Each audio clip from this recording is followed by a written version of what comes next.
Hello.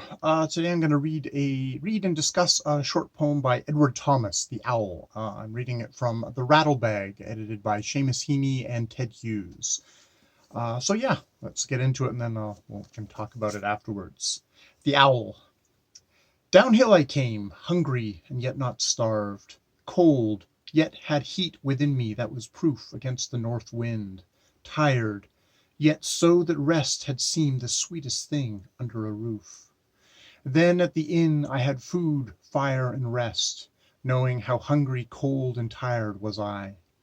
All of the night was quite barred out except an owl's cry, a most melancholy cry.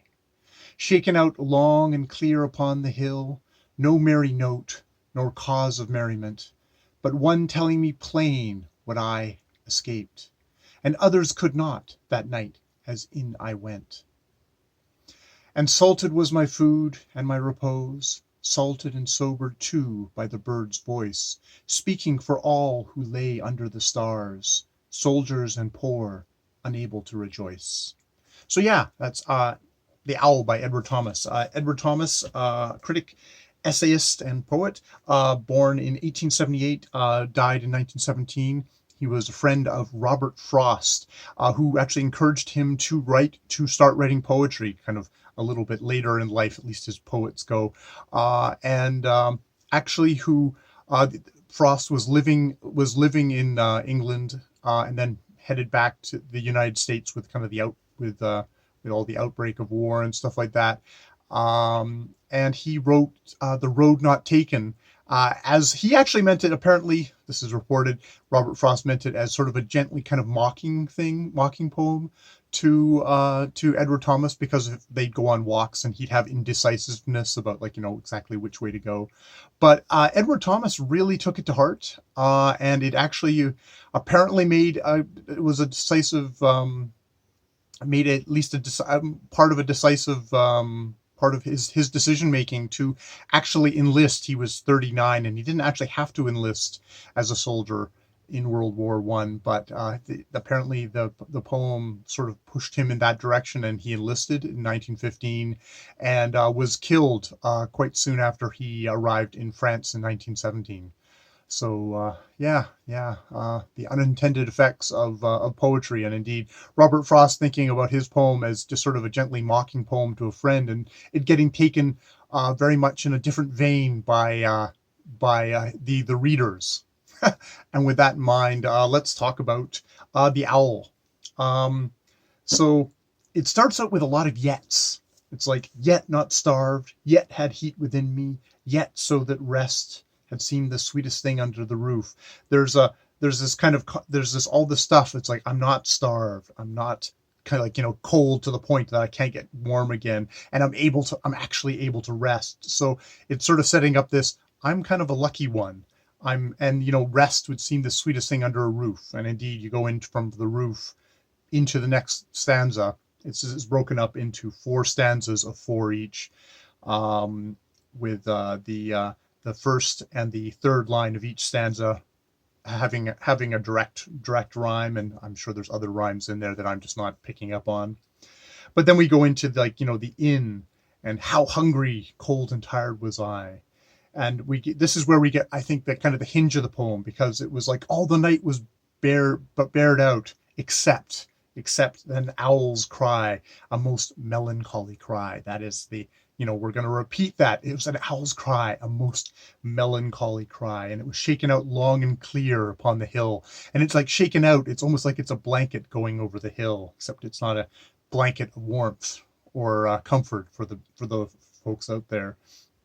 And he's talking about, like, what I escaped that others could not, as in I went, which as in I went has this wonderful as in I went. It's like, it's kind of a wonderful, like, closing out, shutting of the door kind of a feel to those words. And salted was my food, which made me think of, and salted was my food, just the diction of it kind of makes me think of kind of a biblical thing of, like, well, what does salt mean to food? And I mean, salted food is like, you can, like, this is the major spice, this is the major preservative.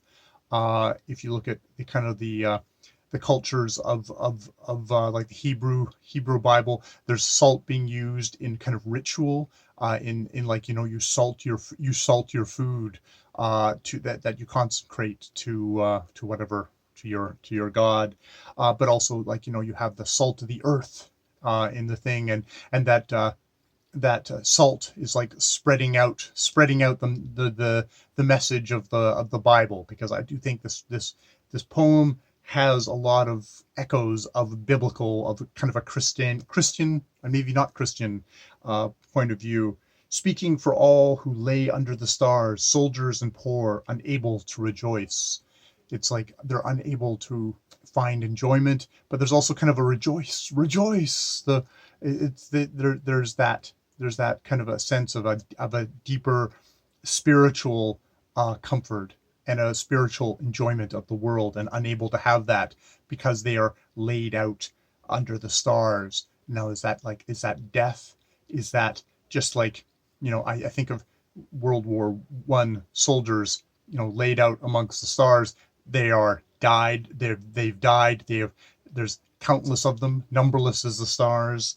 And we also have the poor. So it's not just soldiers, it's the poor of the world, also the ones who do not have shelter. Shelter, whether that meaning physical shelter, or shelter as in maybe something to take comfort in, and stuff like that.